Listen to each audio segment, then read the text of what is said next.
Hey everybody, welcome to the show, Board Game Reviews. This is a YouTube channel dedicated to our wonderful tabletop gaming hobby, and this video is part of the video series looking at the game of Scarface 1920. Now this channel is 100% independent and sponsor free.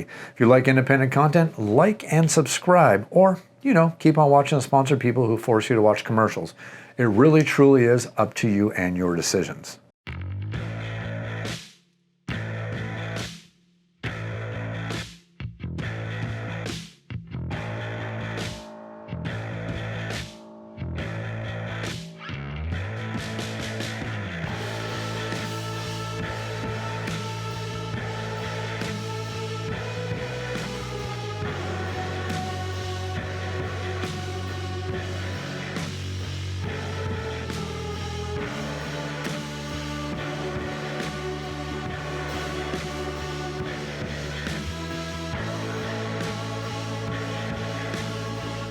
Now the game of Scarface 1920 is a 1 to 4 player game, which means it does have a full AI in it. And this is the kind of AI where you're not racing to go ahead and beat a score. This is the kind of AI that has its own kind of play, which means you can add the AI into the game versus other players, which effectively means that this is a solo game where you versus the AI, or you can play this game with your friends plus versus the AI, which means you can have a 3 versus an AI style game. Just realize the game still can only play with a maximum amount of 4 players. But this is a game which takes a theme of the 1920s, where every single player is going to be a famous crime lord in the 1920s during the era of Prohibition. Players must be playing competitively in an effort to go ahead and amass the most wealth. Whoever gets the most amount of wealth by the end of the game is to be the grand winner of the game. Players are going to amass wealth by doing various different things, by opening seedy businesses, by controlling all the neighborhoods, by going out there and making deals, whether it's selling guns and alcohol to the different neighborhoods, or maybe you're just going to grease a couple palms in the government or the authorities to go ahead and make profits. That's the game that we're playing here. We're all working competitively in a very cutthroat manner to get the most amount of money before the game ends and become the wealthiest crime lord in all of Chicago. Now the game of Scarface 1920 is an extremely thematic game. And before we go any further, yes, this is a theme that is a little bit on the darker side. This is a time in history where lots of violence occurred and lots of terrible tragedies also occurred. I mean, you can go ahead and look at the St. Valentine's Day Massacre as one possible thing, but this game does this theme in a very good way, I think. Now, before we go any further, yes, there are a couple cards and there are a couple graphical embellishments that kind of help get the theme out there. So this isn't really a game that you can play with the younger kids. Not that you want to do it, because this is definitely a deeper, much more strategic game anyways, but this is a game that offers a great rendition of the theme without going too far overboard. I think you know what I mean when I say that. You're representing the idea of running rum, running alcohol, selling guns.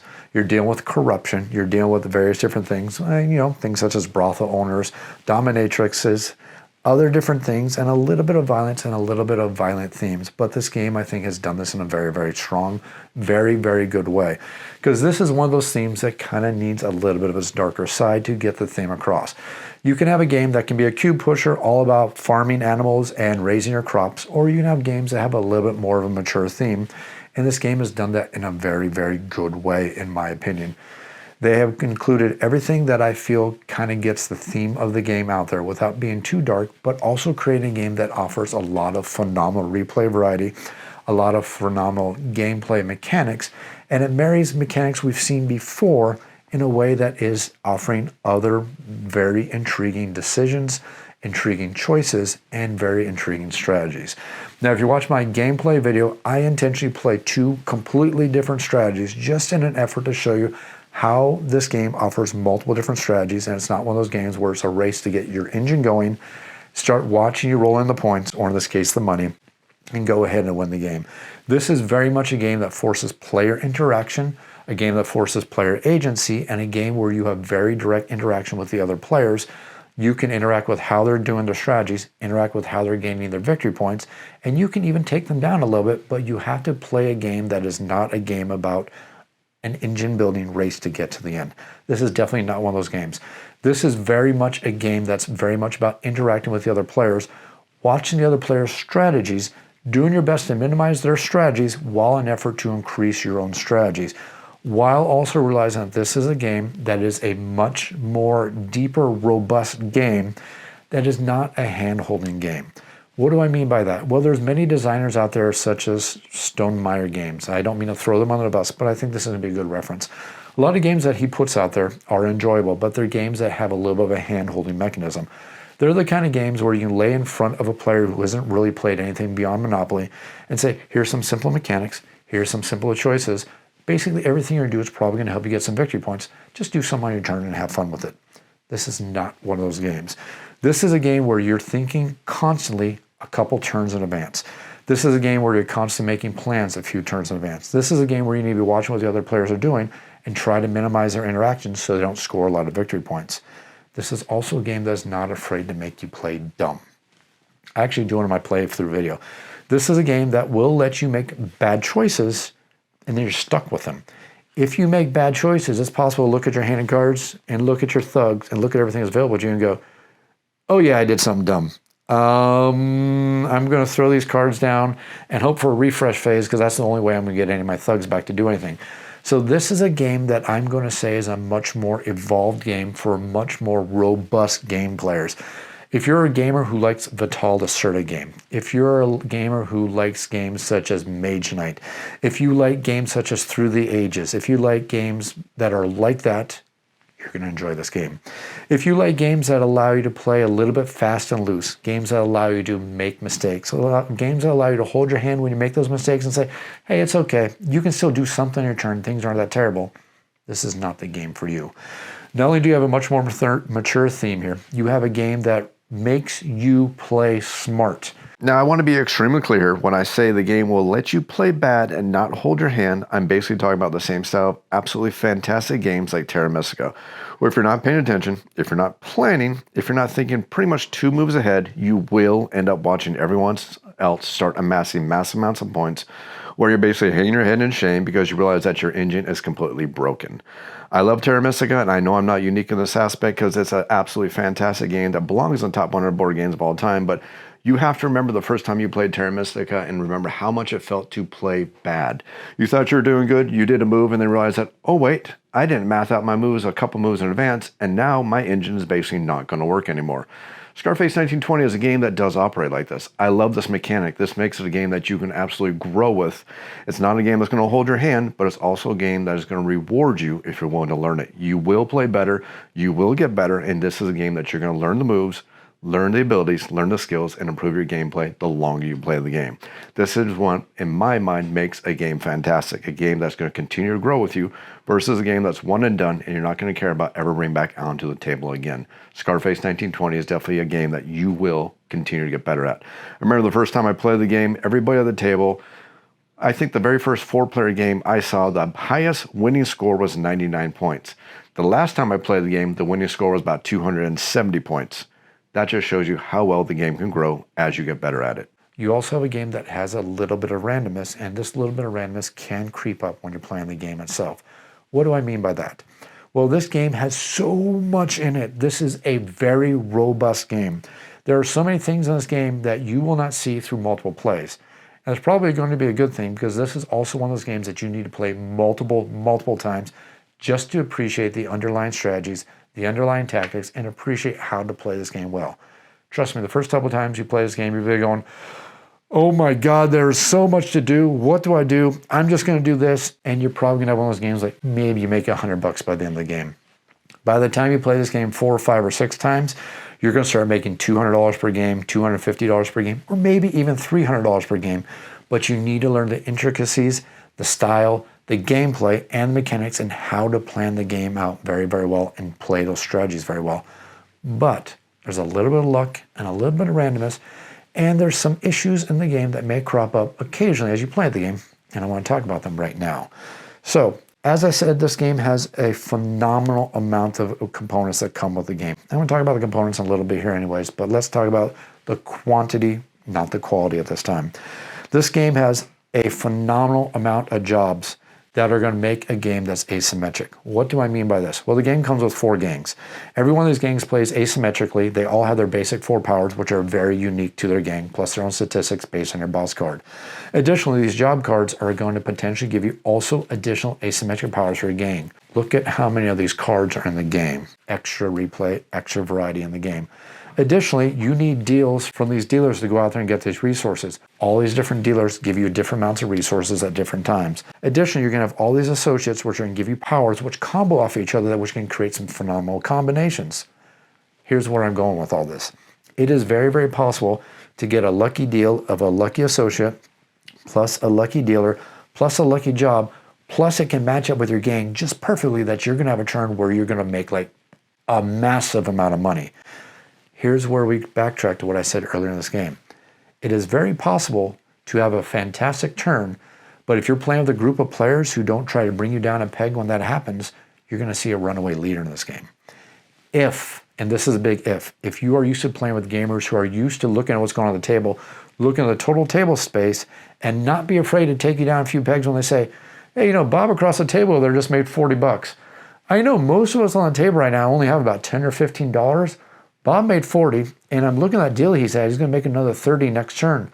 Guys, you think we should probably take him down a couple pegs?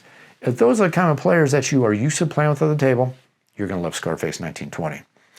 If you are used to playing one of those games where you are in an absolute race to build your engine, you're going to completely ignore what everybody else is doing on the table, you're going to run into a couple of problems with Scarface 1920, which either could be a really good game or a not quite as positive game, because that's where you're going to see a little bit of luck that's going to come in. I also have not included the fact that, like I said, there's a phenomenal amount of replay in the game from the jobs from the dealers and all these associates that come out from all your powers and everything to go together to create all these tactics and techniques. What I have not included is the fact that every time you play this game, there's going to be 4 news cards when you play the game. 2 of those news cards are going to be random. The other 2 are going to be preset. The one that's the starting news card and the other one's going to be the ending news card. These news cards are very variable in a not always a good way. Some of these cards can be extremely damaging. There's one card in here, I believe it's called the Market Crashes card, that when it's revealed, every single player loses half of their money. That can be so darn damning in this game, especially if it comes out as your second, third, however you want to look at it, your final news card before the end of the game. If you're late in the game where some of the players may have up to $200 in their bank, if that card comes out and you lose half your money, you're going to be so mad it's going to be into a table flipping moment. But if it comes out earlier, it wouldn't be that bad. I am going to suggest that before you play this game, sit down with your friends across the table and kind of go through the associate cards. If there's any associate cards in there that should go on saying, wow, I don't like that play style, pull it out of the game. Go through the news cards, do the exact same thing. There's some news cards in there that you say, if this pops out and it does everything to everybody at this table, am I still going to have fun with it? The answer is no, pull that news card out. I can tell you right now, between you and me, there's one news card that we have permanently removed from the game, and yes, it's the Market Crashes card, because we played with that game one time, and one person lost like $90 or something like that, and I just thought that they were just about to flip the table. We're like going, whoa, whoa, whoa, whoa, whoa, who wants to take their turn next? Because hardly anybody got hurt except that one person. So understand that this game has a lot of strengths in it. This game does have a couple weaknesses in it, but they're not weaknesses in the game design. They're weaknesses in how you play as a player at a table. If you are the kind of player who appreciates an aggressive game, you're okay. If you're a person who appreciates more like the Stonemaier designs or games where you want a game that's going to hold your hand occasionally, won't make you make terribly stupid mistakes, and allows you to still have a fairly robust game, there's going to be occasions when you're playing this game that you're going to feel frustrated, and that's where I'm going to suggest that you might want to think twice before getting this game, and that's one of the things that does hamper the final score for this game itself. Now, this game does come with a phenomenal amount of quality components, from the boards, from the miniatures, and everything that comes in the game. Additionally, there's some phenomenal design choices in the game that make sure that this game has some phenomenal amount of ability to make sure that you understand the game. From the gang boards, which individually tell you how to set up the board, from the nice reminders across all the board, from the gameplay reminders, from the player aids, everything that was designed in this game shows that this company knows what it takes to make a good board game that is going to be in your shelf and is going to stay there for a long time. This is a game that has phenomenal strategy, phenomenal tactics, phenomenal replay variety, and a wonderful package. I mean, the components and everything is absolutely marvelous. From the artwork, from everything that comes with the game, you're going to be extremely happy with your purchase here. Just understand that this is going to be a game that's for certain play groups. If your play group does not match those criteria I mentioned earlier, you may want to think twice about picking up this game. But if you're okay with an aggressive gameplay, gameplay that's a little bit in your face, and a game where you need to interact with the other players, this is going to be a game that you're going to phenomenally enjoy. Now, does this game go ahead and tank other games that are part of your collection and make you want to take some of those games and throw them in the trash? Probably not. Why is it? Well, because maybe if this game came out as a 5-player game, I may be thinking about a certain game that may start moving out of the collection, but since this game only goes up to 4, while I enjoy it, it's not going to dethrone my current favorite 5-player game all about being a mobster and trying to escape from a city, and you know who the designer of that game is. Now, the game does play from 1 to 4 players. There are solo rules. I'm not going to talk about them too much, but the solo rules do work. It's basically you versus an AI called the Enforcer, and it works out perfectly fine. It's actually a great way to get better at playing the game. But when we're talking about the 2, 3, and 4-player game, that's where the game plays differently. Now, the interesting thing about this game is at a 2-player game, it's very, very easy for every single player in the 2-player game to play the game differently, have very solid strategies where you're not really doing anything to kind of cheat the other player at the table out of the victory points. My gameplay video, I show that exact thing between 2 players. 2 players going at the game and using 2 completely different strategies, and the final score was within a couple of victory points, and you saw they were doing absolutely polar opposite on their strategies to get the victory points. That's the coolest thing about this game and the lower player count. It's very possible to do this. Now, it's also play aggressively towards the other players, but I know not everybody loves to do that when they're playing games. But as you start adding in more players into the game, that's where the aggression comes out, that's where the interaction comes out, and that's where you're going to start seeing players having the ability to basically mess up the other players. In a 4-player game, it almost becomes mandatory that you need to stop the other players from their victory point pass, because there are certain victory point paths that you will want to go down, and in a 4-player game, everybody needs to start competing for those, which means that some of those victory point paths are going to be highly contested, which means it's going to be much more prevalent for players to do moves and actions and aggressive actions to diminish the other players, making this less of a solo style game. Not that it's a solo game as it is in the 2-player game, really matching the theme of the game itself. I think this is going to be a game that a lot of players are going to like if your game group likes it. If you match that gameplay style, this is definitely going to be an A game for you. If you don't like that strong interaction and you don't like the games that are be a little bit brutal for stupid gameplay, then this is probably going to be a game that's going to be more on the letter grade of a C for your game group. I hope you enjoyed this video. I hope you enjoyed this video series. If you have any comments or questions, make sure to leave them down in the YouTube comments down below. I'll do my best to answer those questions as quickly as I can. You also feel free to email me at off-the-shelf-board-game-reviews. That is otsbgr@gmail.com. I do my best to answer those questions as quickly as I can. If you enjoy the content I put out there, think about supporting the channel on Patreon. Just $1 in the tip jar is a great way to say thanks. Click that like button, click that subscribe button. It's 2 easy clicks down below. Doesn't even cost you anything to do so, and it's also a great way to support the channel. As always, thanks for watching.